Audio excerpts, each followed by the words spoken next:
Stephanie, obrigada pela presença, obrigada por se dispor a vir aqui conversar conosco, é muito bom te receber. E a gente queria conhecer um pouquinho sobre você, sobre a sua trajetória, que você se apresentasse. Mariana, Fábio, todos os alunos, eu que agradeço o convite. Para mim é uma honra poder dividir um pouquinho, né, da minha experiência, de tudo que aconteceu comigo nessa trajetória. E agradeço muito o convite de vocês, né, e o interesse dos alunos também em querer conhecer um pouquinho mais, né, principalmente sobre a profissão de médico veterinária. Desculpem se eu errar alguma coisa aqui, porque eu não estou muito familiarizada com o aplicativo, mas a gente vai indo. Qualquer coisa vocês me corrijam, tá? Não, imagina. Tranquilo. Tá. Bom, posso começar? Pode. Tá. Eu recebi o convite, né, da Mariana. A Mariana, na verdade, é irmã de um colega de trabalho meu, Ricardo. E aí ela ficou sabendo, né, que eu trabalhava com ele, veterinária, e ela me chamou para vir falar um pouquinho aqui hoje sobre a minha profissão. E quando a gente começou a conversar, eu até falei para ela que eu tinha estudado no Belém da Serra, né? E foi uma surpresa para nós duas, porque eu não sabia que ela dava aula no Belém da Serra e ela também não sabia que eu tinha estudado. Então, eu sempre tive essa vontade de falar um pouco, principalmente para pessoas que estão na mesma realidade que eu tive. E hoje é uma oportunidade muito legal de poder dividir isso com vocês, porque muitas pessoas, inclusive eu, vários momentos, né, da minha vida, assim, eu acreditei que eu não conseguiria, que eu não poderia, né, alcançar o meu objetivo, que era ser médica veterinária. Isso começou desde muito pequenininha, gostando de animais. E quem conta bastante são os meus pais, que eu sempre, desde que eu me entendo por gente, eu sou apaixonada por bicho. Amava, ficava olhando os cachorros abandonados na rua e eu ficava chorando, que eu queria levar todos para minha casa. E aí, assim, o meu pai, por ser um sonhador nato, que ele é muito sonhador, ele começou a me incentivar de várias maneiras. Ele começava a me chamar de minha veterinária, que eu ia ser veterinária. Não sei também se foi isso, mas eu acredito que isso me deu um impulsionamento. Começou a colocar isso na minha cabeça de que eu ia ser veterinária. Juntado, né, ao fato de eu gostar muito de animais, acabou que eu fui caminhando para essa direção, assim, sempre tive esse objetivo, nunca me vi fazendo outra coisa. E eu nasci em Francisco Morato, né, cresci em Francisco Morato e sempre estudei nas escolas públicas de Francisco Morato, nunca estudei em escola particular. Eu acho interessante falar isso também, porque eu tenho certeza que é a realidade de muitos, né, de não ter condições de pagar uma escola particular, e isso acaba também trazendo, às vezes, um desânimo, que a gente acha, isso está incrustado na nossa cabeça, que a escola particular é a melhor, que a gente só vai ter condições de atingir alguns objetivos se a gente estudar numa escola particular, e não é a verdade, né? Eu estou aqui para provar que não. Então, assim, eu estudei primeiro no CSU, né, desde pequenininha lá, com 6 aninhos, eu estudei no CSU, depois eu fui para o Laírce, fiz lá o Fundamental 1, né, que era do primeiro ano ao quarto ano, e depois eu já fui para o Belém da Serra, na quinta série, antigamente era quinta série, acho que hoje é nono ano, não sei como que é. Isso, é do sexto ao nono ano. Isso. Aí eu fiz da quinta série até a oitava série no Belém da Serra. Não sei se os meus professores ainda estão dando aula aí, mas eu tive alguns professores bem conhecidos, né? A Marilda, eu acredito que a Marilda não está mais, mas eu acho que vocês até conhecem a fama dela, porque Sim, a gente ela era a mais conhece. famosa do Belém, né? Eu tive o Tive aula prazer de com... trabalhar 3 anos com ela ainda. Olha, você viu? Então, eu tô me sentindo um pouco velha, Fábio. Mas, assim, a Marilda deu aula para o meu padrasto. Ela era um patrimônio da escola, né? E eu tive aula com ela, tive aula com a Rosa, que eu acho que ainda dá aula aí, né? A Rosa de Geografia, História. Sim, O dá aula para Claudinei, todos de eles, Educação viu? Física. Oi? Dá aula para todos eles que estão aqui hoje. Aí, ó, então vocês conhecem, eu tive o prazer de ter aula com a Rosa, porque é uma professora incrível. Eu lembro até hoje das aulas dela. E aproveitem, gente. Olha, esse momento agora que vocês estão, suguem o máximo, porque eu tentei aproveitar, eu acho que eu não aproveitei o que eu podia aproveitar, né? Porque a gente, lógico, a gente usa a escola também para se divertir, né? Aprontava bastante. Só que essa parte do estudo, quando vocês chegarem numa fase mais para frente, vocês vão sentir muita saudade e vão ter essa sensação de que vocês não aproveitaram tudo que vocês poderiam aproveitar, não sugaram tudo dos professores, né? E eles estão aí, assim, eu tenho certeza que eles sentem o maior prazer em ver que o aluno tem interesse, né? E aí eu tive aula com esses professores incríveis, a Maria Tereza, a Silvia de português, que também era muito legal. E aí, quando eu estava na oitava série, né, eu fiquei sabendo, na verdade, assim, quando eu estava na oitava série, eu comecei a encher o saco da minha mãe porque eu queria estudar numa escola pública, numa escola particular. Porque eu ficava pensando assim, se eu fizer meu ensino médio numa escola, vai, entre aspas, melhor, que a gente tem essa visão, né, de que a escola particular é melhor, eu vou ter mais chances de passar no vestibular. E assim, eu tinha certeza que eu não ia ter condições de pagar uma faculdade. Então, o que eu pensava? Eu ficava tentando traçar ali um plano. E eu achava que eu tinha que passar no vestibular numa faculdade pública, e para isso eu tinha que estudar numa escola particular. Eu comecei a encher o saco da minha mãe para ela me colocar. Minha mãe não tinha condições, né? Na época, tinha o Escalada, que é uma escola que ainda tem, e tinha a Sobem. E aí, assim, minhas primas estudavam no Escalada, tinha conhecidos meus que estudavam na Sobem, e eu queria muito estudar em alguma dessas escolas, eu achava que eu ia ter mais estrutura. E minha mãe, ela é cabeleireira em Francisco Morato, então, assim, ela conhece muita gente. E um belo dia, uma cliente dela, ela conversando sobre isso, e a cliente dela falou assim, olha, minha sobrinha estuda no Colégio Técnico em Jundiaí. E aí, minha mãe falou, nossa, nem sabia que existia, né? Assim, a gente nem tinha conhecimento. E aí minha mãe veio me falar um dia, falou assim, ó, tem uma amiga minha que a sobrinha dela estuda lá em Jundiaí, num colégio técnico, e o nome do colégio é Etevave. Nossa, na hora que minha mãe me falou, eu falei, nossa, que nome estranho, eu não quero estudar nesse lugar, não. Aí ela falou, não, olha, mas para você entrar lá, você tem que fazer uma prova, né? Tipo um vestibular. Aí eu, vixe, de jeito nenhum, mãe. Nossa, eu não vou passar de jeito nenhum, pode esquecer, né? Quando eu comecei a conversar com o pessoal que estudava nas escolas particulares, eles me falaram dessa escola. E aí eu falei, poxa, legal, porque todo mundo falava assim, não, Stephanie, todo mundo quer entrar nessa escola, todo mundo quer ir lá, né? E aí eu falei, tá bom, então vou estudar. Só que eu não sabia nem por onde começar. Aí o que eu imaginei? Falei, poxa, tem redação nessa prova. O que eu posso fazer para ir bem numa redação? Aí eu comecei a pensar, falei, poxa, se eu ler bastante, eu vou saber como escrever. E aí um dia um professor meu falou assim, ó, a redação é tipo um texto de jornal. Eu falei, legal, eu vou começar a ler jornal. Com 14 anos. Aí eu fiz minha mãe comprar jornal para mim todo domingo na banca. Na época, assim, era muito difícil ter internet. A gente não tem o acesso que a gente tem hoje, né? E eu falei, mãe, compra jornal para mim. Minha mãe, tá, vou comprar. E eu comecei a devorar jornal.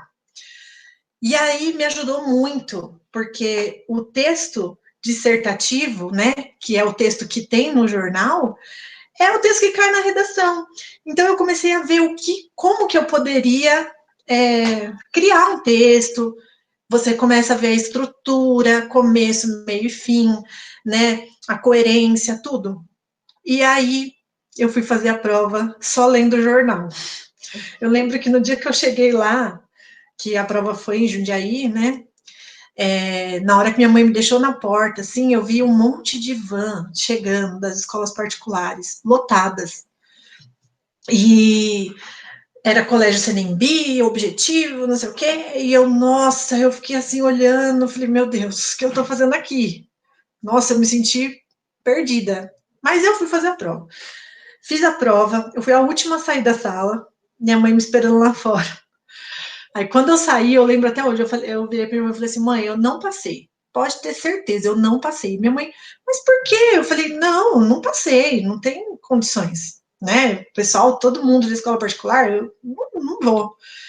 Mas eu fiquei tranquila. E aí, quando saiu o resultado da prova, eu passei, fui classificada. Foi assim, nossa, eu fiquei muito feliz, porque na época eu lembro que o pessoal das escolas particulares tinham prestado também, que eu conhecia, né? E assim, eu acho que da escalada passou um aluno, e de uma oitava série inteira, porque lá, né, todo mundo prestou, e da Sobem, acho que passou uns 2 alunos, né? Eu fui a única pessoa de escola pública que entrou naquele ano. E aí, assim, nossa, foi muito bom, assim, para mim, eu vejo hoje, da minha época de estudo, um divisor de águas quando eu entrei no ETEVAV, que hoje é conhecido como ETECVAV, né? Eu entrei lá em 2005, e assim, lá é muito puxado o ensino médio, é muito puxado mesmo. Eu me senti, assim, um peixe fora d'água, porque com certeza foi mais puxado do que minha faculdade. Foi muito puxado, mas serviu muito para me preparar para o vestibular, né? Porque eu vi minhas notas despencando. Eu era uma ótima aluna no Belém da Serra. Quando eu cheguei lá, comecei tirando nota vermelha doidado. E aí eu tive que ralar muito para ficar lá, muito mesmo. Quando eu estava no segundo ano, né, do ensino médio, eu prestei o vestibulinho de novo para fazer o técnico, porque eu não sei como funciona hoje, mas na época a gente só podia entrar no técnico quando a gente estava no segundo ano do ensino médio. E aí eu prestei, eu passei, e eu fui fazer design de interiores, que era um dos cursos, assim, que eu acho que já tinha mais afinidade, né? E eu comecei a fazer, então eu estudava de manhã, eu saía de Morato, pegava ônibus, eu ia de ônibus, né? Não tinha essa de van, não.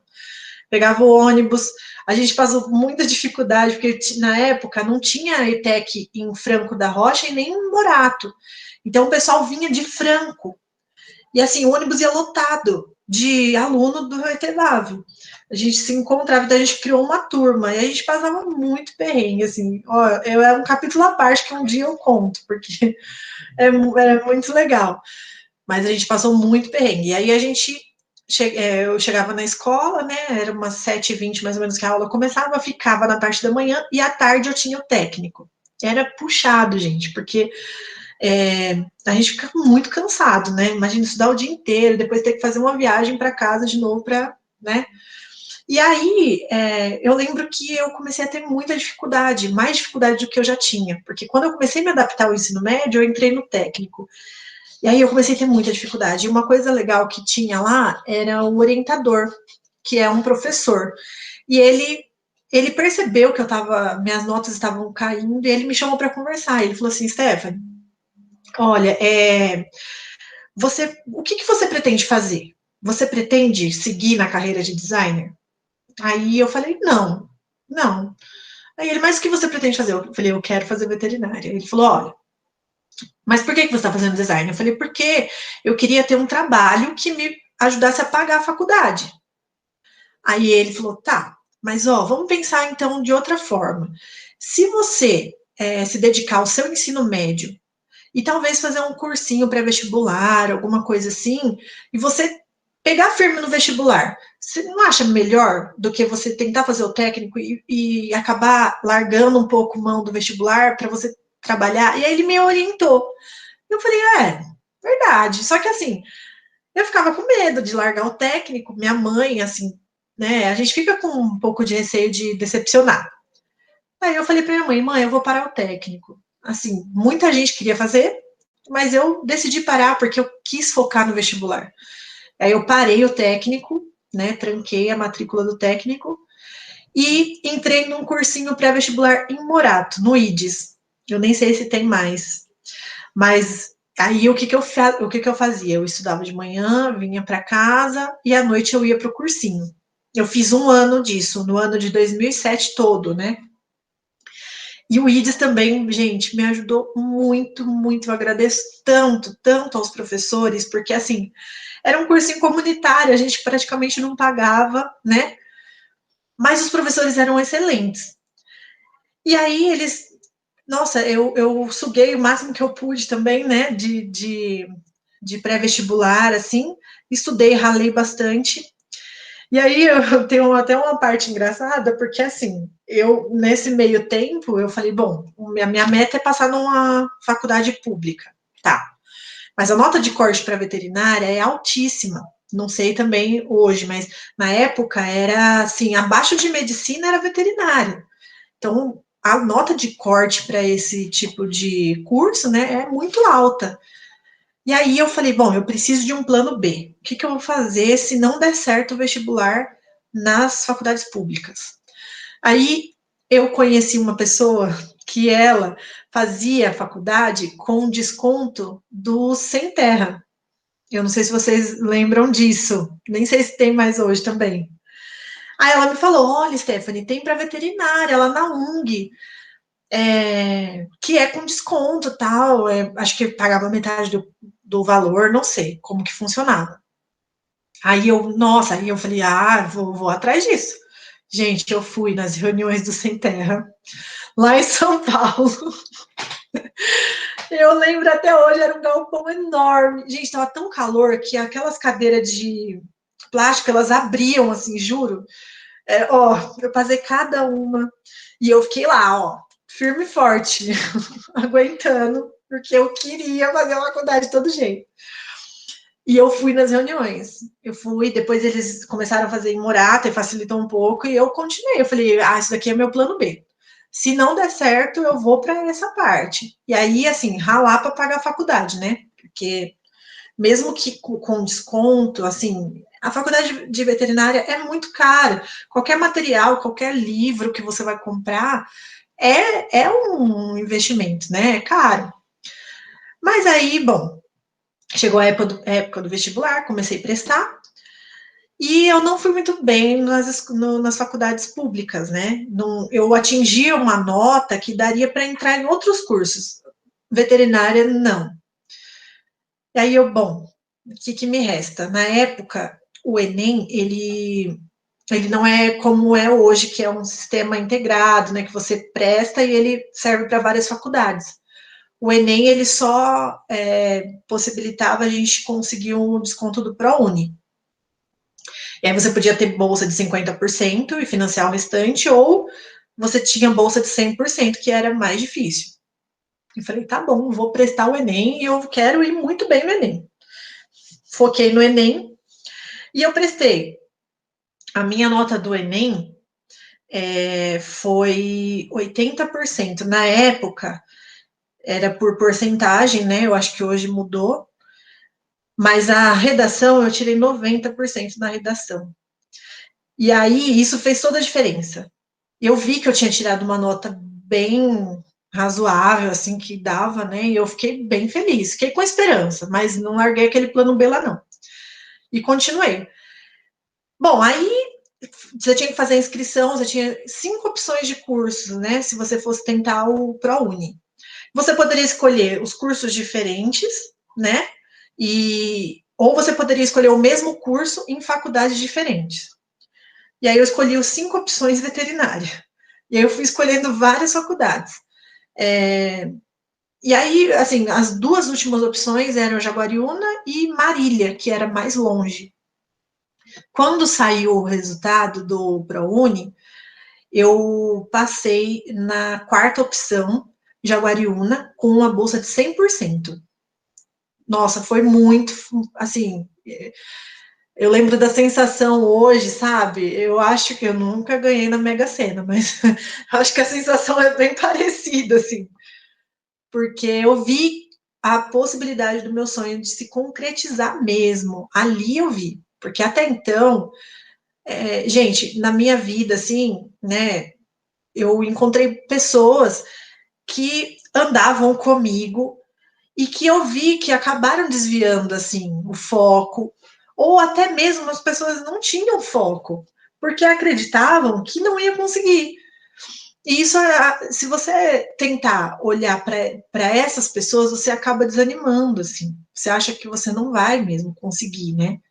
Então, quando eu vi que eu realmente tinha ganhado a bolsa, foi incrível, assim. E aí começou um pouco da dificuldade, porque Jaguariúna é longe. Não sei se vocês conhecem, mas é depois de Campinas.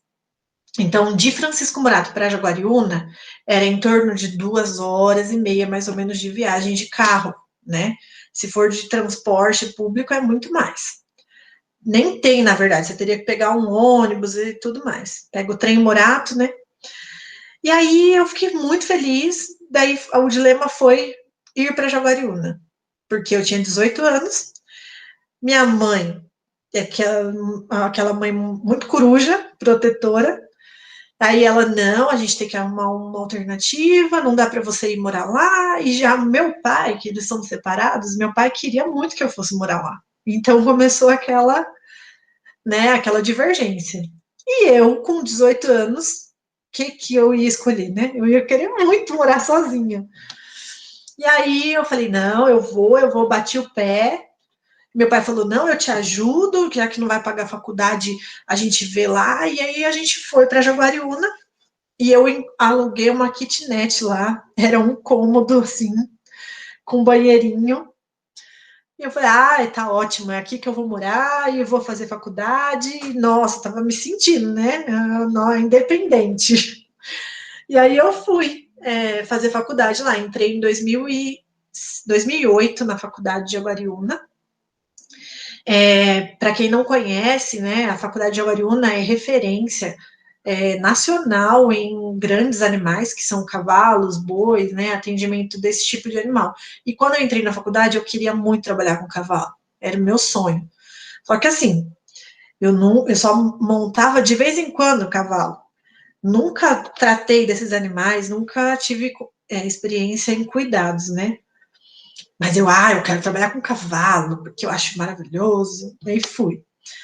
Cheguei lá na faculdade, era uma turma de 100 alunos, metade da turma ou era fazendeiro, ou era filho de fazendeiro, ou já era peão da fazenda. Então, assim, eles olhavam para o cavalo e já sabiam o que o cavalo tinha. E eu lá, né, morando em Morato, às vezes a gente vê uns cavalos em Morato, mas não tanto, assim, não é para tanto, né? E aí nossa, meu Deus, como é que eu vou competir com esses caras? Eles sabem tudo de cavalo. Eu não sabia nada, sabe? Não sabia a raça, não sabia identificar, não sabia nada. Mas vamos lá, né? E aí eu comecei. E esse primeiro ano eu morei em Jaguariúna, né? E aí, assim, enfrentei várias dificuldades. A gente tem na cabeça que morar sozinha é maravilhoso, mas não é mil maravilhas, né? Muitas vezes eu ia para casa chorando, sentia falta, e aí a gente não quer dar o braço a torcer para a mãe, que minha mãe já queria que eu voltasse, e eu não, vou aguentar firme, vou ficar aqui, não vou voltar. Então mas faz parte também, é uma experiência legal, porque a gente cresce, a gente desenvolve, né? A gente cria maturidade, então eu não me arrependo de ter morado sozinha, foi bom para mim, foi bom ficar um pouco longe, mas não foi fácil. Não pensem que é fácil, né? E aí, no final do primeiro ano, eu acabei voltando para Morato. Eu falei, não dá mais, eu não consigo morar aqui sozinha, era muito longe, aconteceram várias coisas que que fizeram com que eu quisesse voltar. E minha mãe lá me esperando de braços abertos, que ela já queria que eu voltasse mesmo.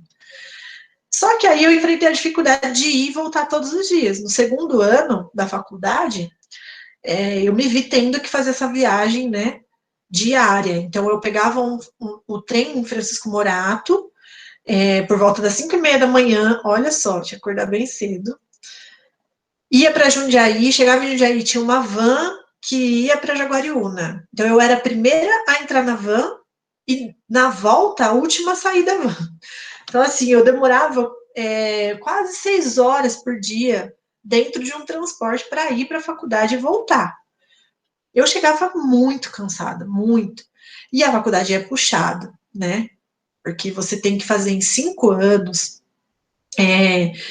estudar todas as espécies de animais. Imagina, medicina é uma espécie só, né? A única diferença é homem e mulher, né? Mas a veterinária, a gente aprende pelo menos 7 espécies de animais, né? Então, tem as particularidades de cada uma, tem as diferenças. Tem também o fator de que o animal não fala, então a gente tem que ser meio um adivinho, a gente vai por sinais, né? Então, isso dificulta bastante. A faculdade é puxada porque você tem que fazer em 5 anos o que talvez nem em medicina você faria em 8, né? E aí eu fui, falei, não, vou desistir. Nesse segundo ano, que foi no ano de 2009, eu voltei para Morato e eu fazia esse trajeto todos os dias. Senti bastante minhas notas caindo, mas tentei recuperar. Foi nesse ano que eu peguei 2 DPs na faculdade. E assim, na época, quem tinha bolsa do ProUni, você não pode pegar mais do que 2 DPs. E aí eu fui no limite, porque se você pega mais do que 2, você perde a bolsa, né? E aí eu ficava morrendo de medo de perder, imagina.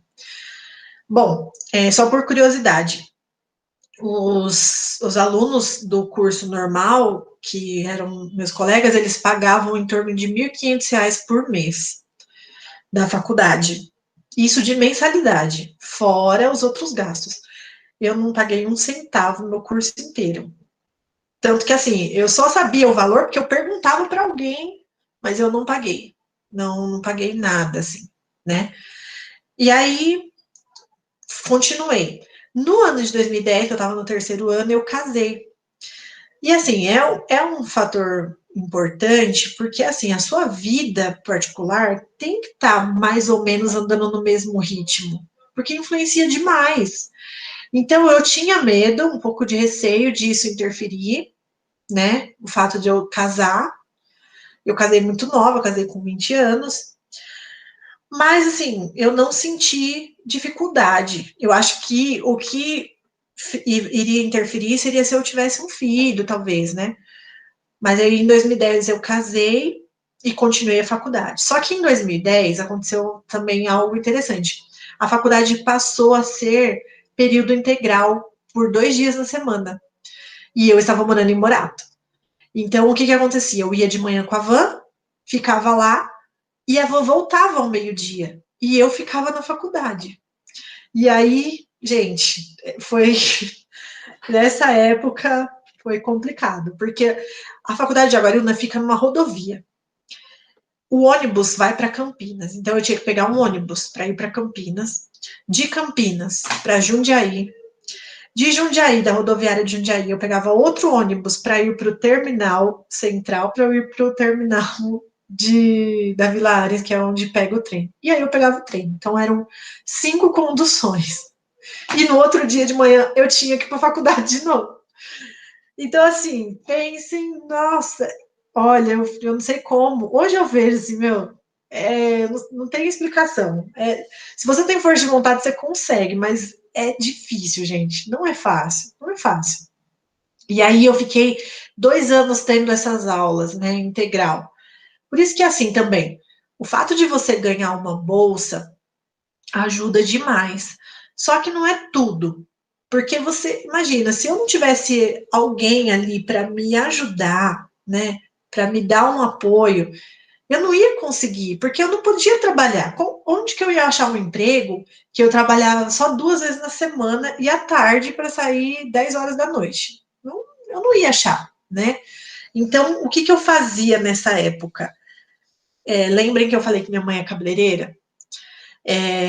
Minha mãe, eu agradeço muito a ela, porque ela sempre ensinou a gente a correr atrás das coisas. Então, quando eu tinha 11 anos, minha mãe abriu minha primeira conta no banco para mim. Me deu um cartão, eu nem sabia para que funcionava aquilo, mas ela falou: ó, isso aqui é sua conta do banco. Tá bom, nem sabia o que que era. E aí ela falou para mim: ó, eu tenho um salão aqui, você não quer aprender alguma coisa? O meu irmão já cortava cabelo. Meu irmão tem 4, ele é 4 anos mais velho que eu. Ela falou: você não quer aprender? Eu falei: ah, mãe, o que que eu vou fazer? Aí ela: não, por que que você não aprende a fazer unha? Tá bom. E aí, com 12 anos, minha mãe me ensinou a fazer unha. Então, o que que eu fazia? Eu trabalhava no salão com a minha mãe. Então, assim, mesmo quando eu estudava em Jundiaí, eu chegava da escola, ia direto para o salão, e eu ficava lá com minha mãe até fechar. E assim, gente, eu não tenho o mínimo de vergonha de falar isso. Eu tenho muito orgulho de falar isso, que eu paguei muita coisa da minha vida com a minha mãe fazendo unha no salão. E hoje, eu falo, hoje eu sou veterinária, mas se um dia eu me ver precisando de algo, eu volto a fazer unha. Eu não tenho problema nenhum. Inclusive, eu fazia unha no salão da minha mãe formada. E era engraçado porque as clientes dela sabiam que eu tinha me formado. E elas falavam: mas você não se formou? Formei, mas você não está trabalhando? Não, eu estou trabalhando, mas não como veterinária. E aí elas ficavam até surpresas, porque não é vergonha, gente, não é, sabe? É um trabalho e é muito gratificante você buscar meios para você se sustentar e conseguir o seu objetivo. Isso sempre é importante. Bom, voltando à faculdade, em 2013 eu me formei, só que aí, o que aconteceu? 2013, na verdade, que foi o ano que eu me formei, o ano anterior, você tem que fazer um estágio supervisionado na veterinária. É o último semestre você faz ele de estágio. E aí eu fui buscar estágio. Eu falei: bom, se tem alguém que quer fazer veterinária, já vou adiantar para vocês. Na veterinária, estágio remunerado, que é aquele que você recebe para fazer, é igual você achar diamante. É muito difícil, muito, porque a maioria das pessoas que oferecem estágio são as clínicas, que é o lugar mais fácil que você consegue. E as clínicas não pagam estágio, né? E aí eu me vi assim nessa situação, falei: bom, tá bom, vou fazer. Na verdade, eu já fazia estágio desde que eu entrei na faculdade. Eu fiz estágio em Caieiras, né? Também foi uma parte difícil, que eu até esqueci de falar, porque eu saía da faculdade e eu ia direto para Caieiras, ao invés de descer em Morato no trem, eu ia direto para Caieiras e ficava lá. Fiz isso também. Eu fiz estágio no rodeio de Jaguariúna, que é um rodeio muito famoso. Era na frente da faculdade o rodeio, então, na época do rodeio, eu trabalhei também. Isso é muito legal, porque o estágio, se você começar ele desde o começo do curso, você aprende tanto, tanto, tanto. E eu aprendi demais no estágio, demais. Agradeço muito também as oportunidades que eu tive de fazer estágio. Só que aí, quando eu fui fazer o remunerado, desculpa, o supervisionado, eu queria um estágio remunerado, porque eu não ia estudar, eu ia só fazer o estágio. E aí eu falei: bom, vamos ver o que eu consigo. Aí eu vi várias opções, tal, só que nenhuma era remunerada. Aí uma amiga falou para mim: ó, eu trabalho lá no Carrefour e lá tem uma veterinária. E quando eu entrei na faculdade, eu queria mexer com cavalo, lembra? Alimento, porque tem uma área da veterinária que você faz inspeção de alimento, né? O veterinário, ele é um profissional que ele pode fazer controle de qualidade de alimento, porque a gente aprende tudo que é derivado de animais, a gente aprende também a ver a qualidade, né? E aí eu colocava isso na minha cabeça: não, nunca vou trabalhar com alimento, nunca, nunca. É uma coisa. Eu fiz veterinário para trabalhar com bicho, não quero trabalhar com um alimento. Aí essa moça veio falar para mim: ó, eu trabalho lá no Carrefour, tem uma veterinária lá, você não quer estágio? Eu: tá, mas é remunerado? Ela falou: é. Eu falei: ah, então manda meu currículo lá. Aí eu fui fazer entrevista na época. Tinha um monte de gente na entrevista. Aí a veterinária veio, me chamou, falou: ah, você que é amiga da fulana que trabalha aqui? Eu falei: sou. Aí ela: bom, vamos fazer entrevista. Aí eu comecei a fazer entrevista e tal. Conclusão, eu consegui o estágio no Carrefour. E, para minha surpresa, eu me apaixonei pela área de inspeção. Eu gostei muito. Não sei, eu tenho quase certeza que foi também por causa dessa veterinária que era minha supervisora, porque ela é uma pessoa incrível, eu tenho amizade com ela até hoje. E, assim, ela foi falando várias coisas para mim. Ela falou assim: Stephanie, você pode trabalhar com animais, não tem problema. Eu trabalho aqui no Carrefour, eu sou responsável técnica. Então, eu vou nas lojas, faço o meu trabalho e fora do meu horário de trabalho, eu faço o que eu quiser. Se você quiser atender, você atende. E assim, o salário era muito bom naquela área, né? Não do estágio. O estágio era menos que um salário mínimo, era uma ajuda de custo, mas para mim já era grande coisa, era meu primeiro salário. Aí ela falou: bom, essa área é muito boa. Eu fiquei com aquilo na cabeça. Falei: nossa, interessante. Eu nunca pensei em trabalhar com isso, mas é uma coisa que agora eu encaro, né? E aí, nesse meio tempo, eu engravidei. A minha gravidez era de risco. Então, lá no Carrefour, a gente andava muito. Eu passava o dia inteiro andando pela loja, porque eu tinha que olhar tudo. Eu tinha que olhar a qualidade dos alimentos, eu tinha que ver a validade desses alimentos, eu tinha que ver a limpeza dos setores, limpeza dos funcionários, tudo. E aí a minha gravidez era de risco, então eu tive que me afastar. Eu acabei perdendo o estágio, né? Mas eu fiquei lá no Carrefour por um ano. Foi até um tempo bom. E aí eu tinha que me formar. E eu tinha aquelas 2 DPs lá para fazer. E como que eu ia fazer se eu tinha uma gravidez de risco? Conclusão. Nas últimas provas, porque eu não frequentava as aulas, eu tinha que fazer atividades remotas, né? Eu estava com 9 meses de gestação. E aí eu cheguei na faculdade, meus professores ficaram até com medo de acontecer alguma coisa. Eu tive que apresentar o TCC e fazer 2 provas, que eram as 2 provas finais. E eu lembro que, assim, elas: não, senta, senta, senta. E eu tava com um barrigão enorme. E aí eu apresentei meu TCC, fiz as 2 provas e eu passei. E eu me formei em dia 1º de março de 2013 e meu filho nasceu 20 dias depois. Então, assim, foi bem, bem tenso, bem intenso, né? E aí, legal, eu tava com o bebê formado, com diploma, mas só isso. E agora, como que eu vou trabalhar? Eu perdi meu estágio, conversava com a minha supervisora, né, do estágio. Eu queria muito trabalhar no Carrefour, mas assim, é uma área muito fechada. Você tem que ter especialização, você tem que ter, sabe? Só o estágio que eu fiz não era o suficiente. E aí eu fiquei um ano em casa. Nesse um ano, assim, parada, né, cuidando do meu filho, que era bebê, assim, eu não via uma perspectiva de eu trabalhar na área de veterinária, porque eu não tinha. Para você que é recém-formado, não tem oportunidade, é muito complicado. Então, essa também é uma realidade. E assim, eu me vi fazendo planos alternativos, né, com um diploma. E aí, sim, eu voltei a trabalhar com a minha mãe, ia trabalhar lá no salão, nessa parte que eu falo que as clientes até questionavam, falavam: não, mas como assim você, veterinária, tá fazendo unha? Não, mas tá uma história tão bem Tá contadinha, ótimo. Bom, tá show. então tá bom. Aí, gente, eu falei: eu quero trabalhar.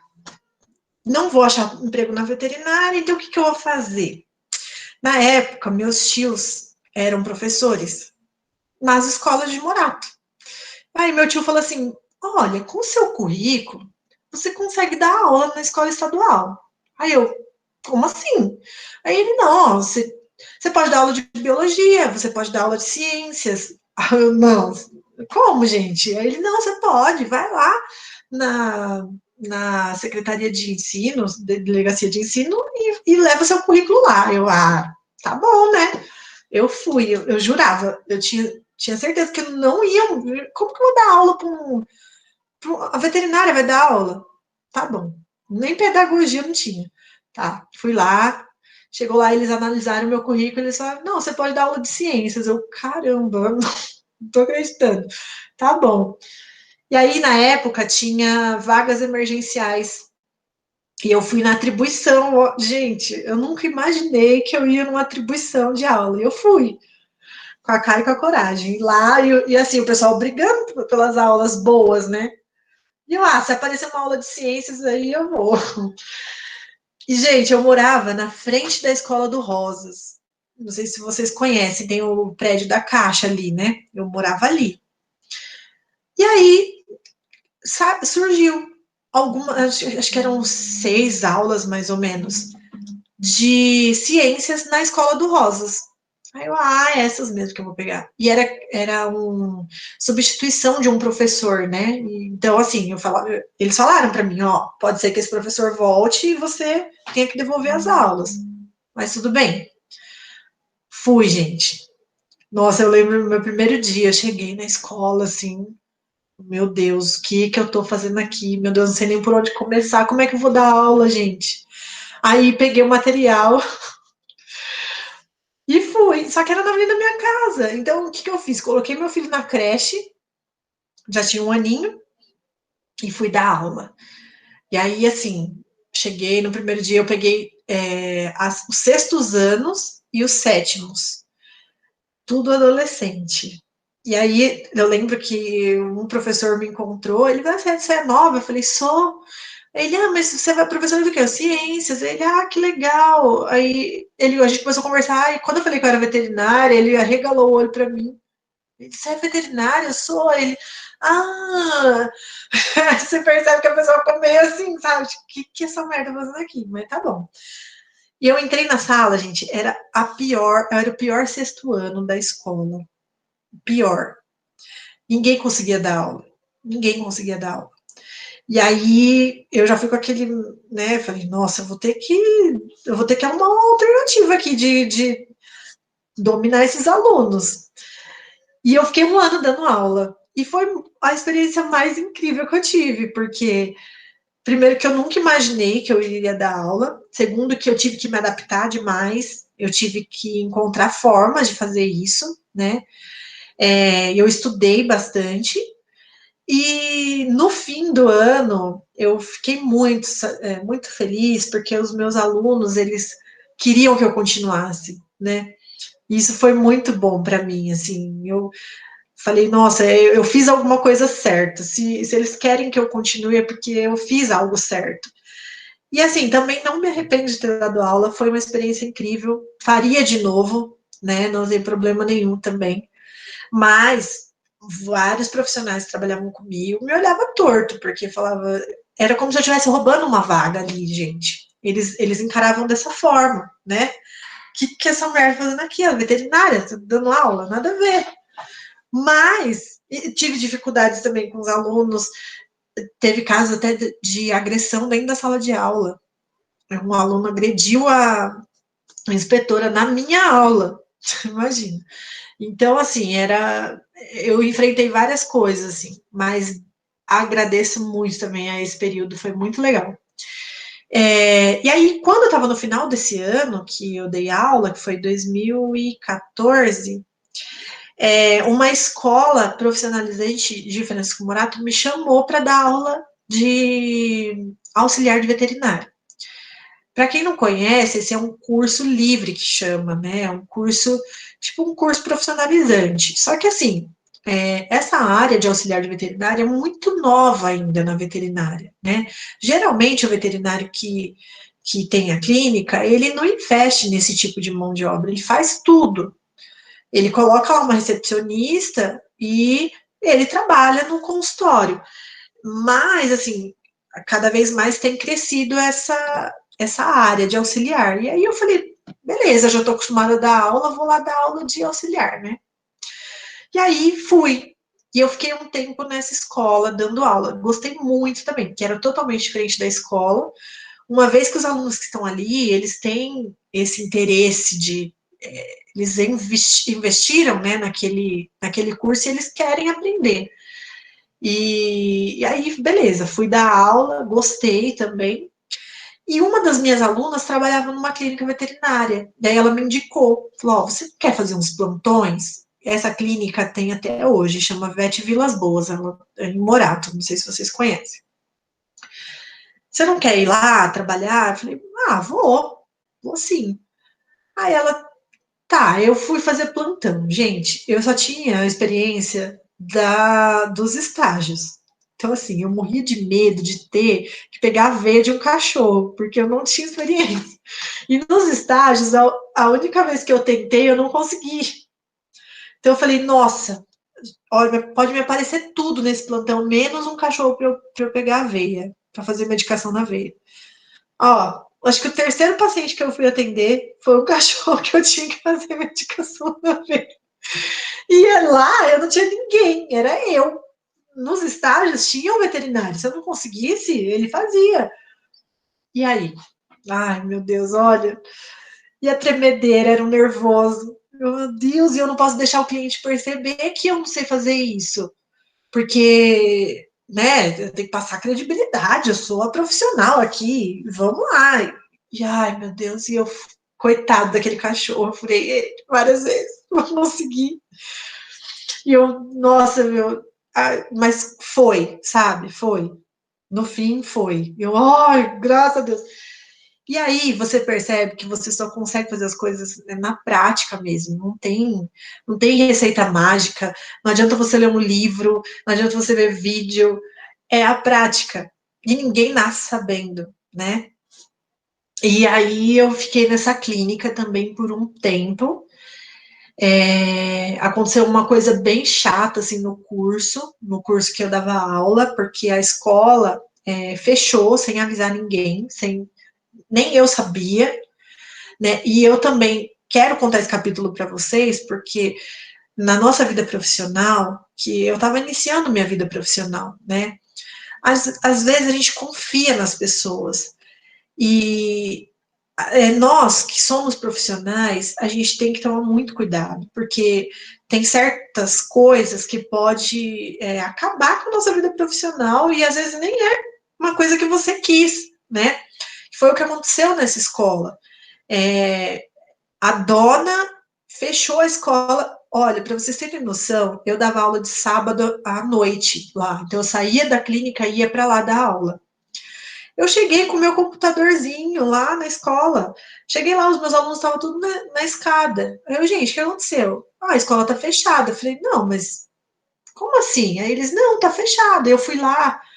Quando eu cheguei na porta da escola, eu olhei pela brechinha assim, a escola estava vazia. Eram vários computadores que ficavam lá, eu dava aula nos computadores. Não tinha nada. E assim, eu fiquei com aquela cara, sem saber o que aconteceu. Muitos alunos já tinham pagado o curso inteiro, e assim, é uma coisa muito triste de se falar, porque essas pessoas, elas tinham um sonho, né? Elas investiram nisso, e o prejuízo material é ruim? Mas eu acho que o prejuízo psicológico dessas pessoas de ver que o sonho não ia se concretizar foi muito pior. Então, assim, muito cuidado com quando a gente vai se envolver com uma empresa, porque a gente acaba entrelaçando a nossa vida profissional nesses lugares, né?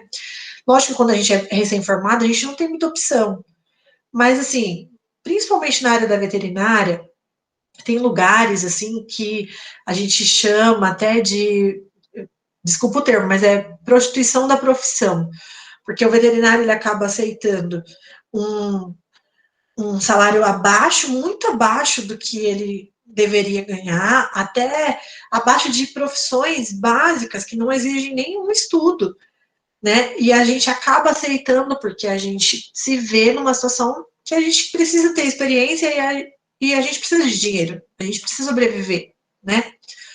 E isso serviu de experiência para mim, bastante. E eu recomendo, assim, para todos os colegas que eu sei que estão fazendo veterinário, que vão fazer essa área, que avaliem bastante, né, as empresas em que vão trabalhar, porque é complicado, você leva o nome dessa empresa.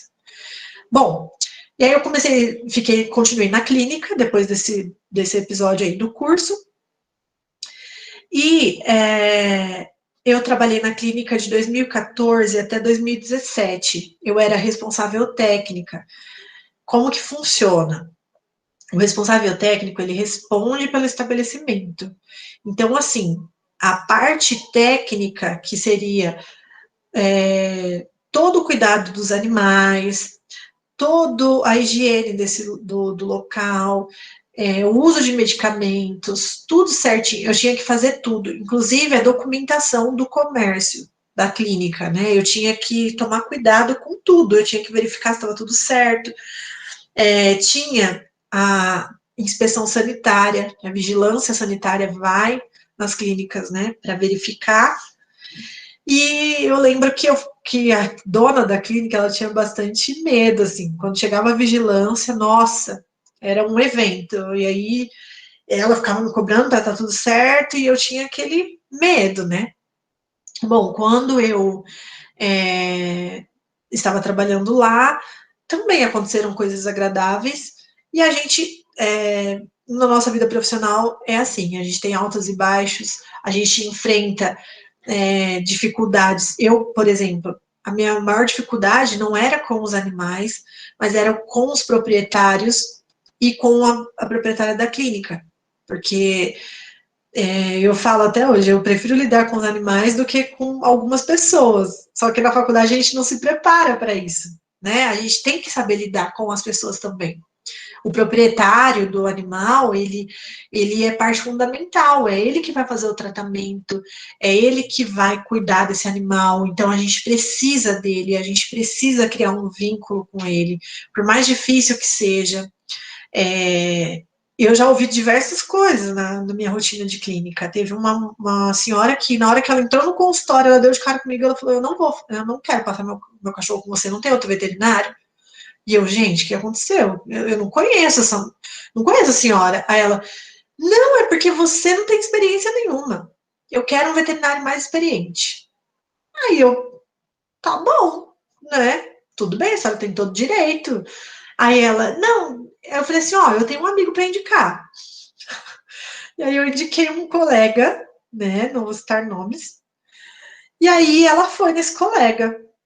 Só que assim, esse colega, ele não é veterinário frufruzinho, ele não vai ficar fazendo, alimentando o ego dos proprietários. Eu acho que ele foi um pouquinho grosso com ela, que eu já esperava que fosse, porque com gente assim, a gente indica logo os nossos colegas mais brutão, né?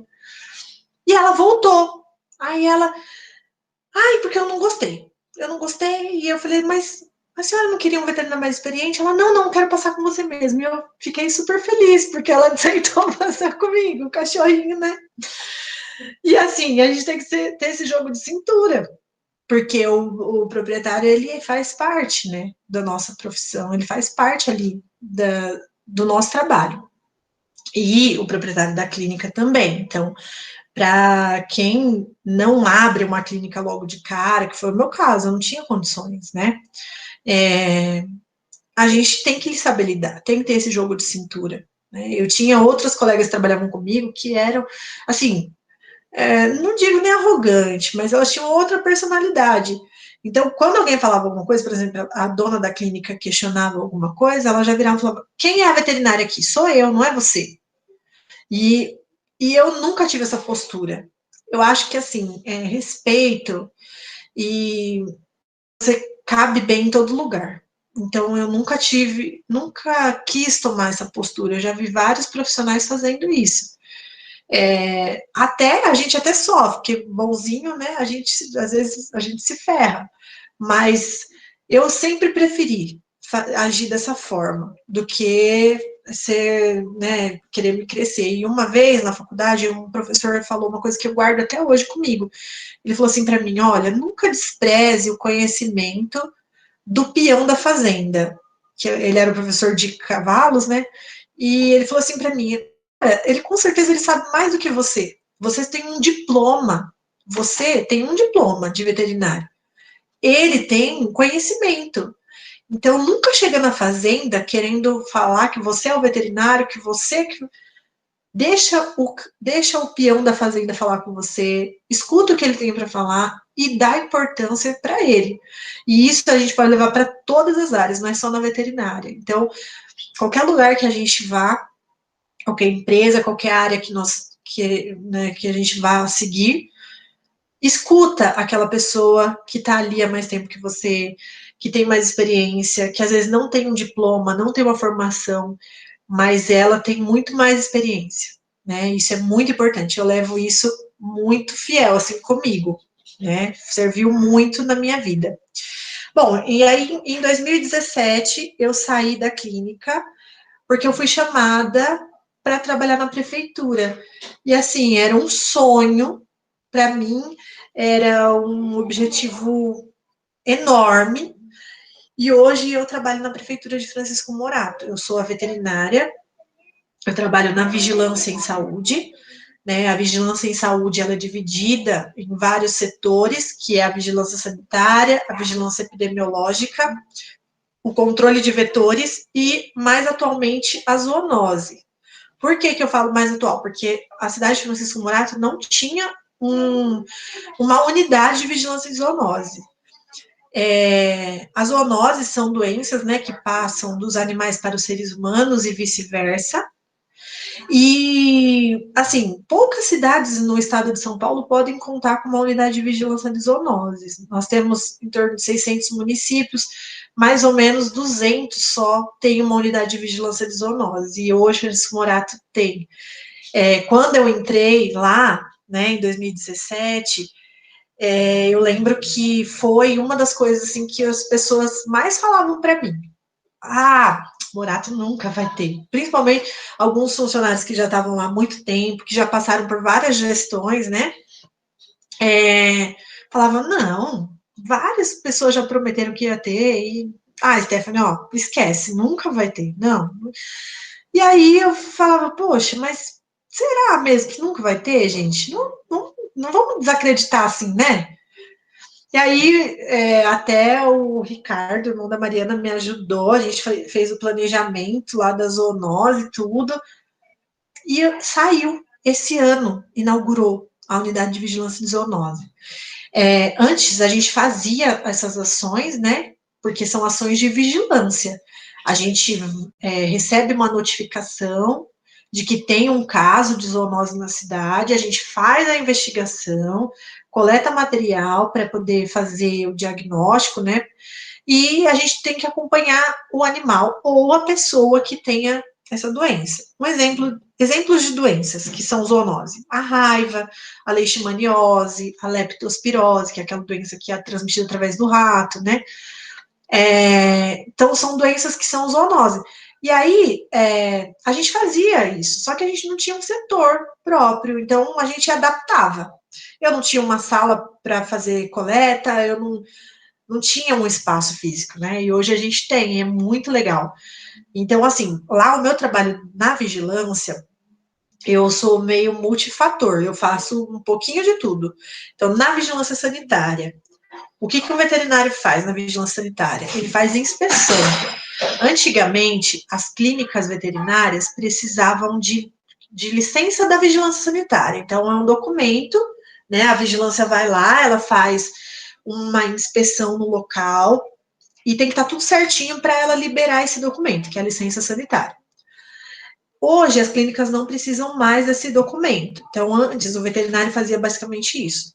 Só que lembra que eu falei que o veterinário também faz controle de qualidade de alimentos? Então, os estabelecimentos, né, os comércios que fazem venda ou que manipulem ou que preparem alimentos que tenham de origem animal, ou seja, açougue, restaurante, todos os comércios que vendem alimento, supermercados, é o veterinário que faz a inspeção desses lugares. Então, lá, a gente vai nesses estabelecimentos para liberar licença, né? Se tá tudo certinho, ou a gente atende denúncias. E, assim, é um trabalho meio complicado, por quê? Porque nem todo mundo te recebe bem. né? Principalmente se você for fazer atender uma denúncia. Você é um fiscal.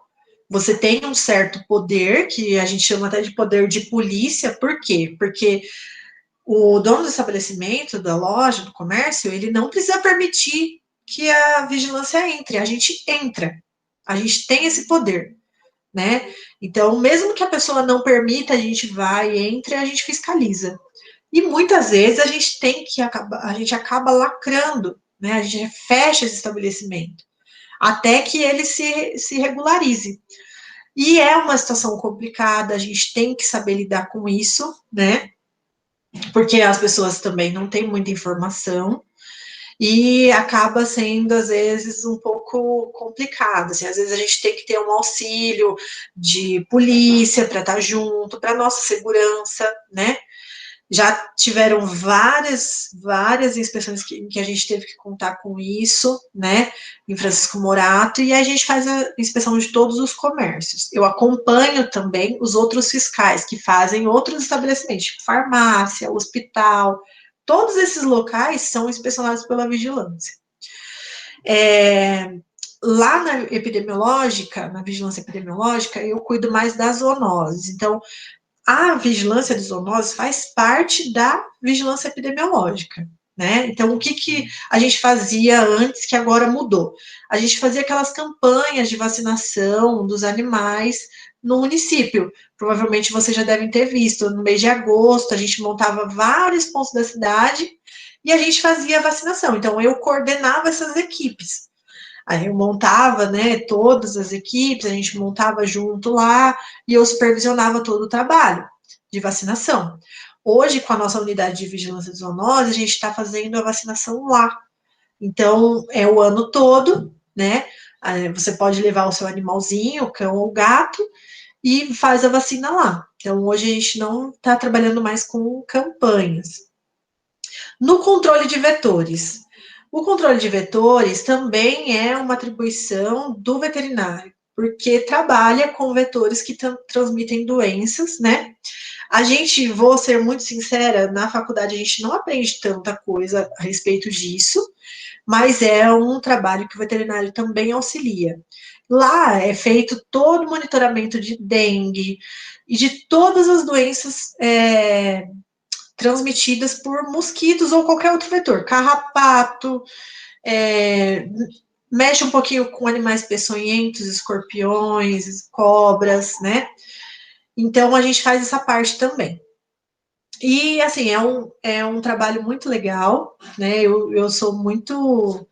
Nossa, eu fico muito satisfeita, assim, de trabalhar lá, me sinto bem realizada, mas, assim, é muita demanda, a gente tem um trabalho intenso sempre, nunca falta trabalho.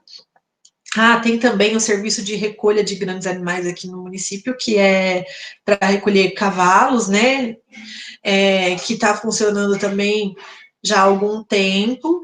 Infelizmente, os problemas que a gente enfrenta em Francisco Morato é com descuido com os animais, não só com cavalos, mas com cães e gatos. As pessoas ainda têm muito dificuldade em entender que o animal tem que ficar preso, ele não tem que ficar solto.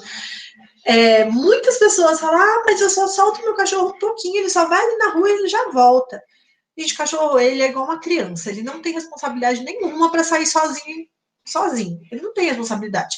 É nessas horas que acontece um acidente, é nessas horas que o animal ele pode se envolver numa briga, ele pode agredir alguém, a responsabilidade é do dono, né?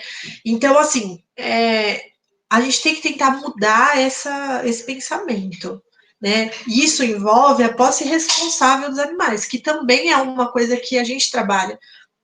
Eu fui nas escolas, por exemplo, no ano de 2018, fazer um trabalho de conscientização sobre a posse responsável. Então, eu fui nos pequenininhos lá, fiz uma apresentação com eles, expliquei que o animalzinho tem que ser vacinado, ele tem que passar no veterinário. Então, assim, é muito legal quando a gente vê um animalzinho na rua e a gente fica com vontade de adotar. Mas a maioria das vezes a gente não pensa nesse pós-adoção, nesses cuidados, se a gente vai ter condições de cuidar. Porque a gente tem que colocar também na balança que esse animal precisa de cuidados, ele vai precisar eventualmente de um veterinário, né? Ele precisa ter um espaço, ele precisa de alguém para cuidar dele. E a gente às vezes não avalia isso, né? Então, é uma coisa que a gente precisa trabalhar bastante. Em Morato, a gente vê muito abandono de animais. E até então também a gente não tinha aquelas campanhas de castração. Hoje nós estamos com um projeto bem legal, que eu acredito que vai sair em breve, que é da castração. Então, as pessoas vão poder se cadastrar para concorrer a uma vaga de castração, né? Vão ser feitas castrações mensais dos animais, de cães e gatos, nas clínicas veterinárias do município, em parceria com a prefeitura. Então, vai ser muito bom. Por que que é importante a castração? Porque, ao longo do tempo, lógico que não vai ser em um ano, não vai ser em meses, mas ao longo do tempo a gente vai ver um resultado mais satisfatório no fato de não ter tantos animais abandonados, né? Uma cadela, por exemplo, ela dá crias, ela pode dar 2 crias por ano, em média, porque ela entra no cio a cada 4 a 6 meses. Então, imagina, se ela pode dar de 2 a 3 crias por ano. Cada cria de uma cadela tem, em média, de 3 até 10 filhotes.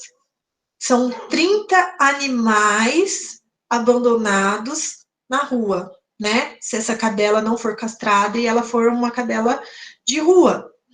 Então, ao longo do tempo, a gente vai ver isso diminuir.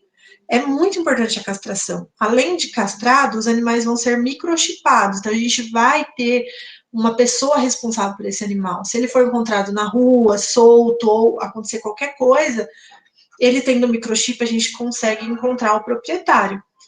Então, assim, são coisas que estão melhorando no município.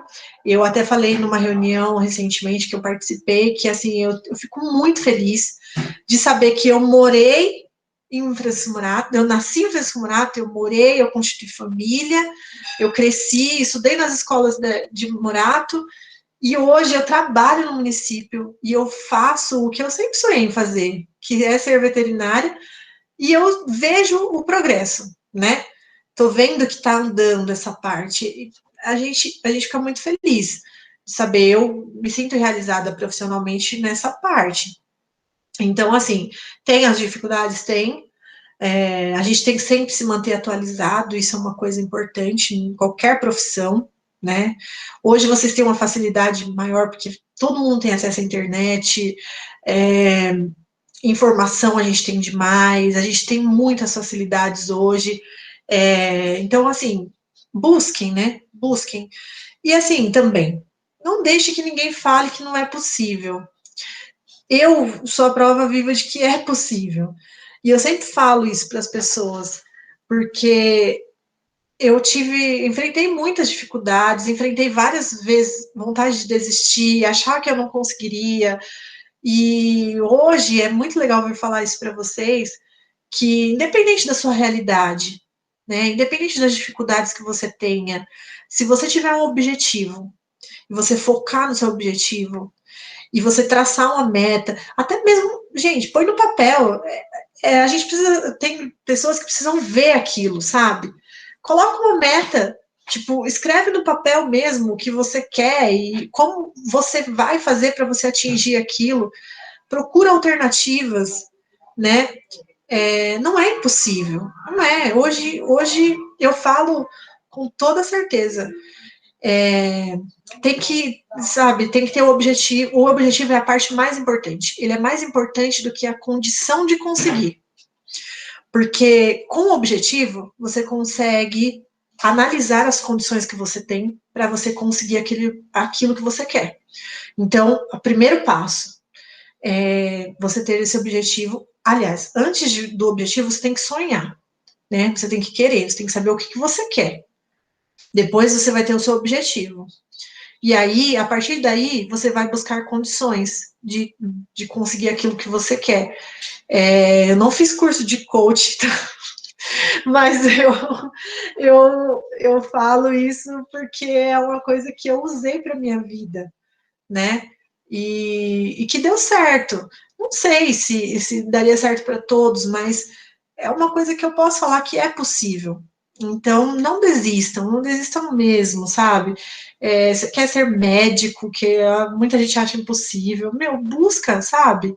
Busca. Eu tive também pessoas do meu lado que passaram em medicina, conseguiram bolsa de 100%, morando em Morato, sabe?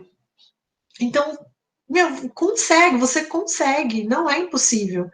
Então, não desistam mesmo. E aí, assim, agora, depois de todo esse falatório que eu falei, se vocês tiverem alguma dúvida, quiser perguntar alguma coisa, eu estou à disposição, né? Acho que eu falei tudo o que era relacionado à minha profissão. Se vocês quiserem perguntar alguma coisa, eu estou à disposição.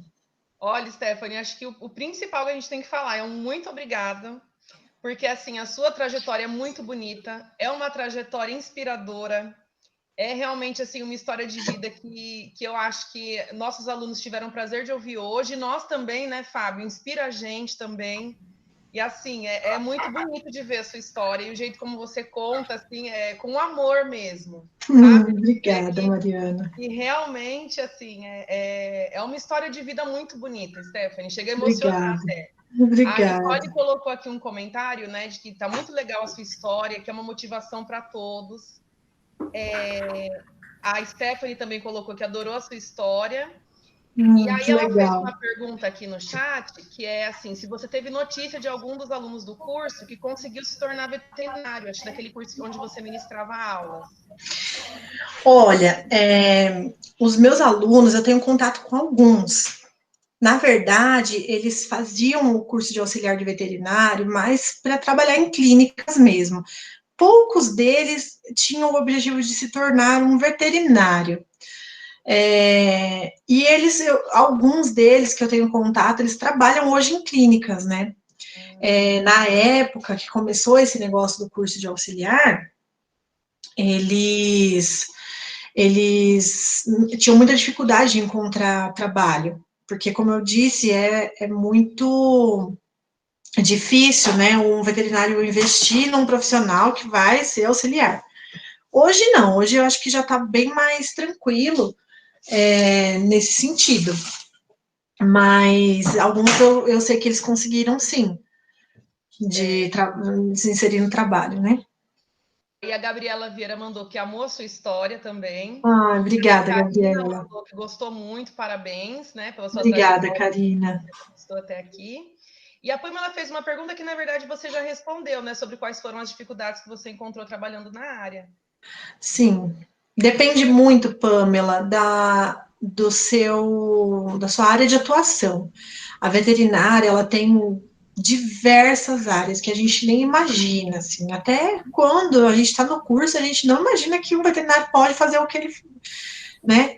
Inclusive, vou só fazer um adendo. Não sei se vocês perceberam recentemente que um veterinário ele foi nomeado para trabalhar no setor da saúde. Lá ele ficou como responsável pela área de vacinação do Ministério da Saúde. Não sei se vocês viram isso nas notícias, né?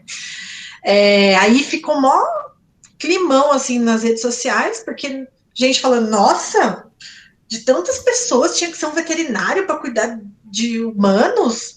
Nada a ver. Gente, o veterinário ele é um profissional capacitado para cuidar da saúde humana também.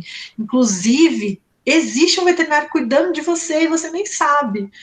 Tem um veterinário que inspecionou sua carne que você está comendo na sua casa. Tem um veterinário que inspecionou a margarina, o leite, Então, assim, existe um veterinário cuidando sempre de você e você não sabe. É um preconceito que a gente ainda enfrenta, né, na nossa profissão, por falta de conhecimento, mas o veterinário, ele é um profissional de saúde, sim. Inclusive, nessa pandemia, nós fomos escalados também para trabalhar na pandemia. A gente foi até obrigado a fazer uma inscrição lá de cadastro reserva, que se precisasse, a gente iria para a linha de frente.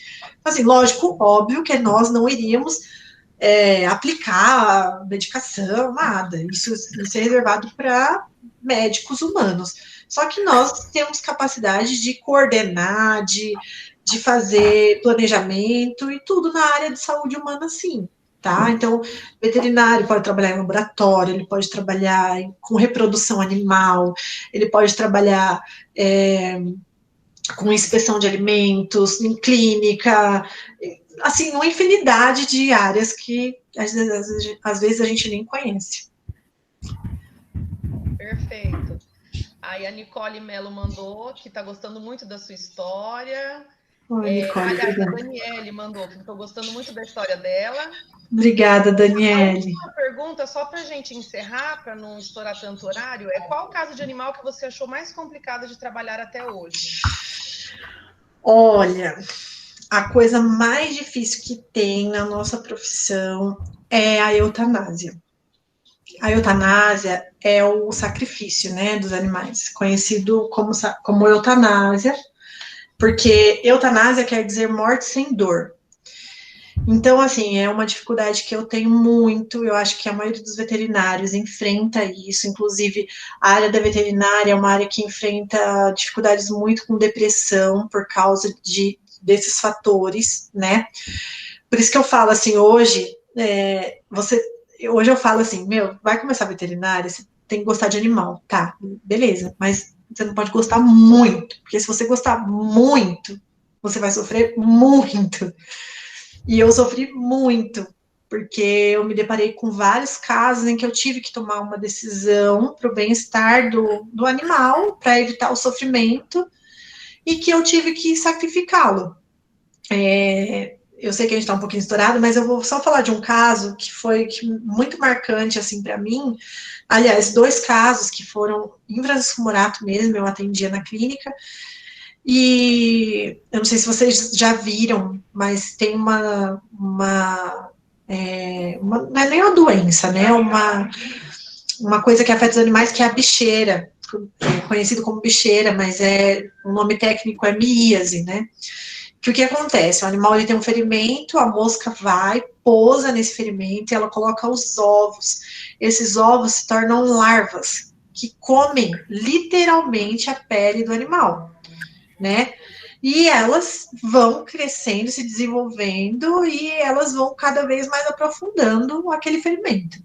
E aí vem outra mosca, pousa, e uma mosca ela pode colocar em torno de 300 ovos. Imagina 300 larvas de cada vez comendo aquele animal. E aí eu pegava vários casos de bicheira, né, na clínica, e um dia chegou para mim um cachorrinho que ele estava numa situação deplorável.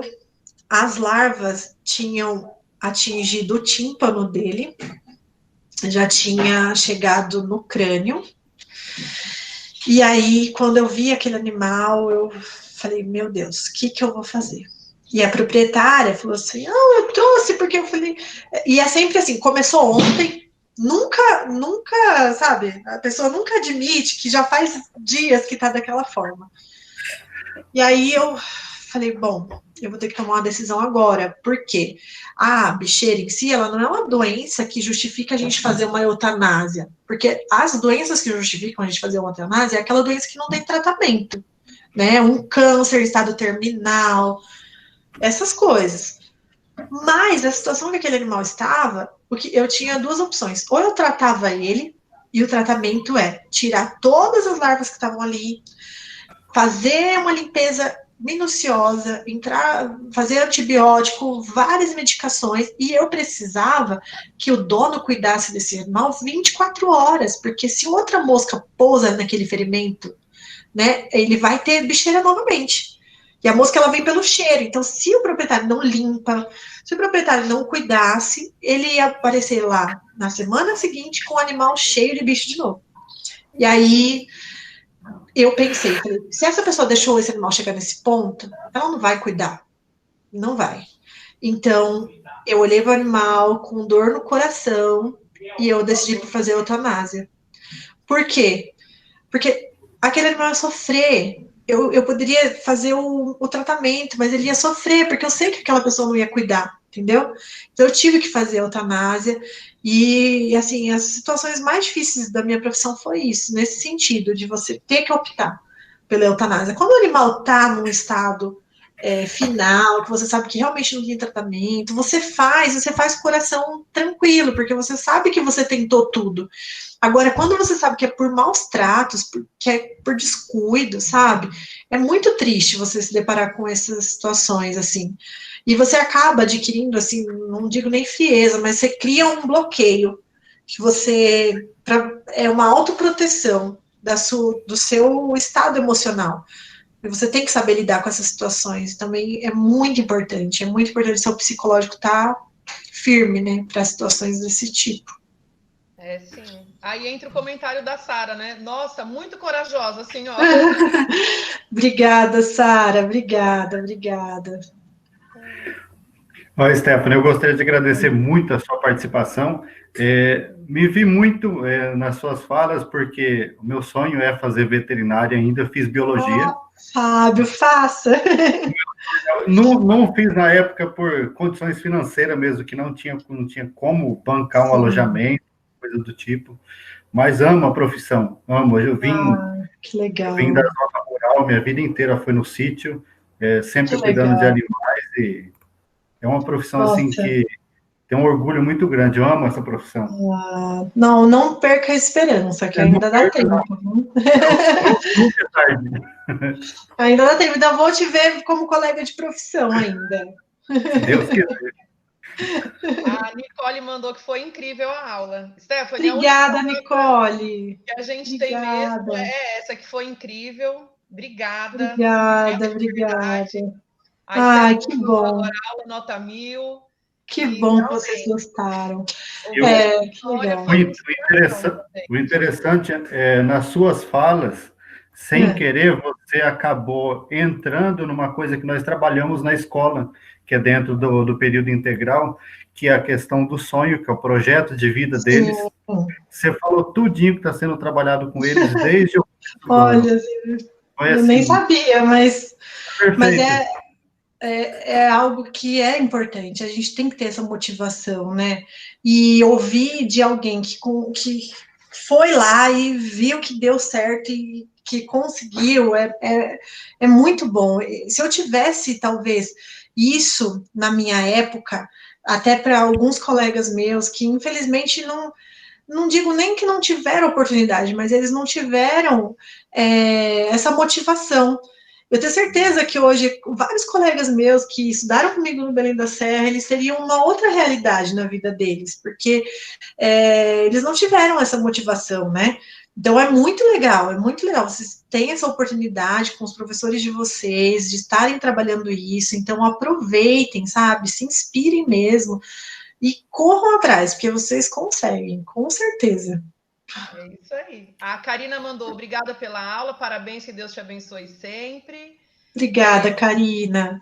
A Larissa mandou, gostei muito da aula, muito obrigada. Obrigada, Larissa. A Daniele mandou, amei a aula. Obrigada, Daniele. A Gabriela mandou, aula maravilhosa, amei, obrigada. Obrigada, gente. Muito obrigada pelo carinho.